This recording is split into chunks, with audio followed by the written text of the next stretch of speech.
Hello everyone and welcome to another edition of Salukimania. I'm SIU writer Todd Hefferman, and with me is sports editor Les Winkler. We're going to talk a little bit about the Salukis playing at the MVC tournament starting tomorrow, Thursday night.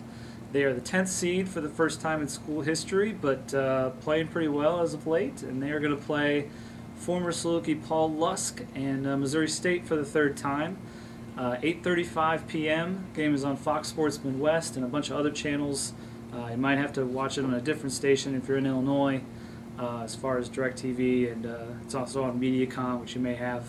But nonetheless, it's win or go home now, and lose or go. Oh, win or go home. Okay. Lose or go home. You're right. Well, technically that's true too. They split with Missouri State, played two pretty different games because Dantil Daniels missed the last 13 minutes of the first game, and it was the first conference game of the season, so they're much different than that. But they've won 4 out of 5 out of 7, I believe, SIU. So they're coming in hot.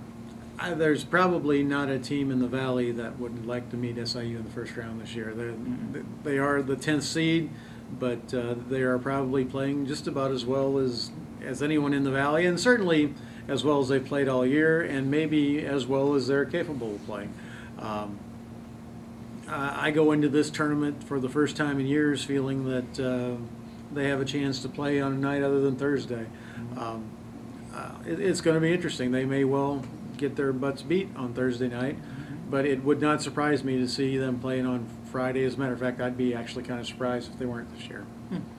Yeah, there's a part of me that thinks, well, they still have some big holes, on their team as far as they're not getting a lot inside. They don't have a great 3-point shooter that can make 4 or 5 over a couple days, but they have a lot of pluses for them. They have some mismatches with Jeff Early and with Desmar Jackson, and even Dantil's had a good game against Missouri State, but they could very well lay an egg tomorrow night, and neither one of us would be surprised. Yeah, they're just not a consistent enough offensive team to give you a whole lot of confidence. They can score in a variety of ways, but they also, as you mentioned, they don't have a real solid inside game, so they are really dependent on hitting that mid-range jumper and beyond. But defensively, they've also been creating enough turnovers to get some offense off that. But that being said, they're still just not that consistent offensive force where you feel confident in a big possession that they are going to get a good look or a score. And they have a lot going for them. They have some mismatches that we talked about. Barry Hinson has a great history in the tournament. He's made 3 finals with Missouri State. Paul Luss is in his second Valley tournament as a head coach. He had Kyle Weems the first time he was there. But nonetheless, they've got some great players. They have a couple seniors too. They have one that's going to play, Anthony Downing, and now it doesn't appear Dorian Williams is going to play for them tomorrow with a knee problem. But SIU has a great chance to win this game, and really they've got to feel some confidence if they do get past them and play in Wichita on Friday. Yeah, actually, when the bracket was finalized, when you looked at it, this probably for a 10th seed, you couldn't say that it could have gotten set up any better for SIU. I think Missouri State's an interesting matchup for them. I think it's a game they can obviously win, and I think if you're SIU and you had your choice between a possible matchup with Wichita State or Creighton in the second round, that you would pick Wichita State, given the team's history against them this year. But and again, all that being said, it's a long way from playing on Friday. Missouri State, any team in the Valley will be a formidable challenge for the Salukis this year, but you've got to like their chances. Is there who do you think is going to win the tournament, Les?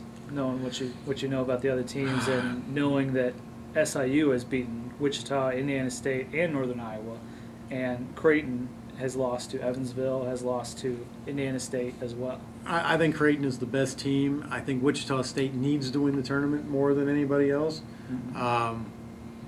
Boy, it's just hard to pick against either of those two. I don't really see anyone else playing 3 or 4 good enough games to win it. I still think Creighton's going to take it all. I think the number 1 seeds had some great. Obviously, they won it last year, so they have that going for them. They're the number 1 seed. They will play at noon against either Bradley or Drake. they match up well, both of those teams. To me, Creighton and Illinois State are the two teams SIU does not want to play, and they will not have to play Creighton until the finals if they so miraculously get there and become the first team that's played on Thursday to ever make it to Sunday. But stranger things have happened. Not many. Not in this tournament. There's only been one team in history of this tournament to win more than 2 games win 2 games, I should say, as a Thursday playing round under the current format. But with everybody losing so many different games this year, and it's so strange to think of Creighton and Wichita with both 24 wins, they're not locks for the NCAA tournament to me. No, if Wichita gets beat, I think Wichita has to get to the finals. I really do to solidify a spot. I mean, they may still get in, but I don't think if they get beat in that Friday game or if they get beat on Saturday, I don't think they can go back to Wichita and just sit back and relax and wait for the selection Sunday. I think they're going to be sitting there chewing on their nails to see if they get in or not. So I think Creighton probably has done enough, and they got the marquee player in McDermott. It would be unlikely to me that the committee would keep somebody like that out of the tournament, but Wichita doesn't have that marquee player, and they've lost enough games to some of the marginal Valley teams, CSIU, that they can't feel real comfortable. Well, we will see. We will be updating the score on our website, thesouthern.com, and tune in to the game Thursday night, 8:35. We hope to see you there. Thanks for joining us.